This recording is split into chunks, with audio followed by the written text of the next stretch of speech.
मुंबईतील रस्त्यांची कामं पावसाळ्याच्या आधी पूर्ण करण्याचे आदेश दिले गेलेत। मुंबई महापालिका आयुक्तांनी कंत्राटदारांना हे सक्तीचे आदेश दिल्याचं समजतंय। सध्याची कामं पूर्ण झाल्याशिवाय नवीन कामं हाती घेऊच नका अशाही सूचना केल्या। 31 मे पर्यंत कामं पूर्ण न झाल्यास कडक कारवाई केली जाणार आहे। रस्त्याची कामं आणि दुरुस्ती संदर्भात पालिकेची कंत्राटदारांना आता डेडलाईन दिली गेली आहे। कंत्राटदारांना दिलेल्या डेडलाईनवर विशेष लक्ष द्या असे आदेश अधिकाऱ्यांना दिलेले आहेत।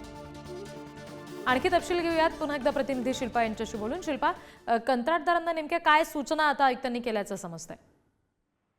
रिद्धी, आपण जर पाहिलं तर मुंबईतील रस्त्यांची कामं ही सुरू आहेत। पावसाळा आला तरी ही कामे अशीच सुरू राहतात आणि त्यामुळे नागरिकांना असेल किंवा रस्त्याने प्रवास करणारे जे नागरिक प्रवासी आहेत त्यांना नेहमीच अडथळे निर्माण होतात आणि हे अडथळे दूर करण्यासाठी आता मुंबई महापालिकेचे आयुक्त जे आहेत त्यांनी सक्तीचे आदेश दिलेले पाहायला मिळतात। मुंबईतील रस्त्यांची जी कामे आहेत ती पावसाळ्या अगोदरच पूर्ण करा असे आदेश आयुक्तांनी दिलेले आहेत। सध्याची रस्त्यांची कामे पूर्ण झाल्याशिवाय नवीन कोणतंही काम महापालिका हाती घेणार नसल्याचं सांगितलेलं आहे। रस्त्यांची कामं पावसाळ्याआधी पूर्ण न झाल्यास महापालिका कडक कारवाई देखील करणार आहे। तसे आदेश निर्देश देखील पालिका आयुक्तांनी दिलेले आहेत। रस्त्याची कामे आणि दुरुस्तीबाबत महापालिकेची कंत्राटदारांना डेडलाईन देखील देण्यात आलेली आहे।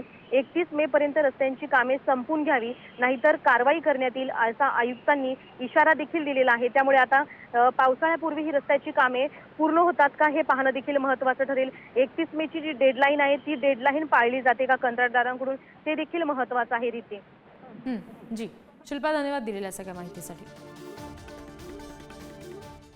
पुढची बातमी, परभणीतील सोमनाथ सूर्यवंशी मृत्यू प्रकरणामध्ये आता सूर्यवंशींचा मृत्यू पोलिसांच्या मारहाणीत झाल्याचा अहवाल न्यायदंडाधिकाऱ्यांनी दिलेला आहे। राज्य मानवाधिकार आयोगासमोर सोमनाथ सूर्यवंशी मृत्यू प्रकरणाचा अहवाल सादर करण्यात आला।